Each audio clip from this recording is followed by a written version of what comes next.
Welcome to the deep dive. Today we're looking into a really interesting piece, The Boat and the Whale. Right, it's a personal story, yeah.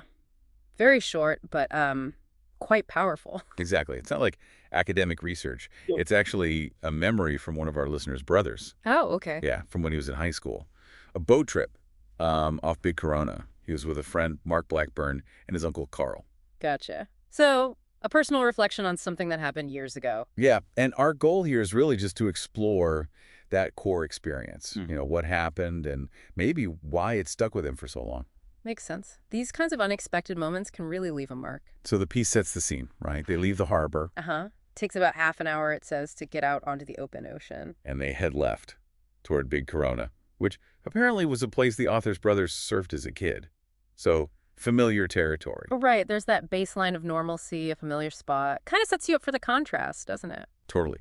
Because then, bam, this description of a tremendous rush of energy right under the boat. Yeah, and bubbles everywhere. I imagine that would feel, well, pretty alarming, actually. Definitely unsettling. You wouldn't know what was happening. That sudden shift is really key, I think, from just, a regular boat trip to this intense, unexpected thing happening beneath you. It prepares you. And then the reveal, whales. Yeah. Several large whales surfacing really close to the boat. And he says, probably 10 feet away. 10 feet. That's Wow. from a small boat that must have felt immense. Absolutely huge, just the scale of them right there. But it's not just their size that gets highlighted. It's this very specific moment of seeing a whale's eye. Ah, yes. That part really stands out, the description he uses. Pure wisdom, kindness, compassion, and supreme intelligence.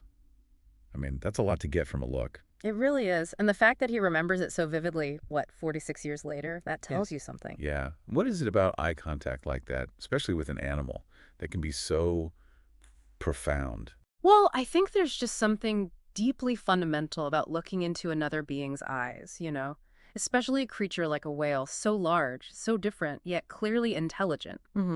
That moment of connection, it can feel like it cuts through everything else, like a direct line almost. Yeah. No words needed. It just lands. And it sounds like the author already had a thing for dolphins and whales, mentions a lifelong love for them. Right. So seeing them like this in their own world, not in an aquarium or something. In the wild, it must have amplified the feeling. Definitely. There's that sense of awe he describes, witnessing this magnificent creature, seeing its potential power, but also its...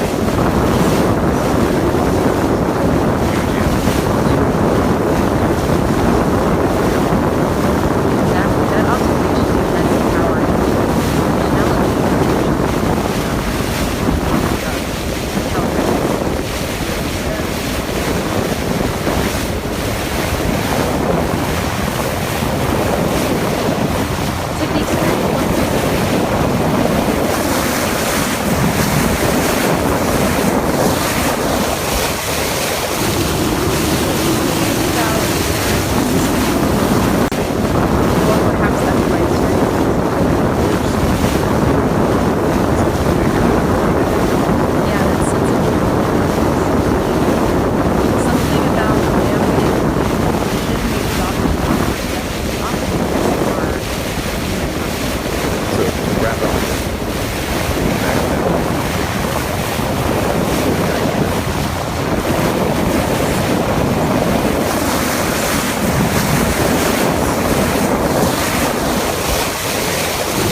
speaks volumes about the impact it had. It wasn't just seeing something cool, it was feeling something profound.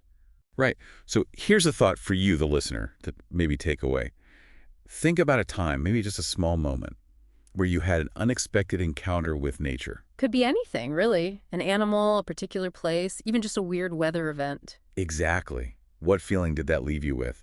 Is there maybe some subtle understanding or feeling you still carry from that moment, even if it seems small at the time? Something to reflect on. Definitely. Thanks for exploring this deep dive with us today.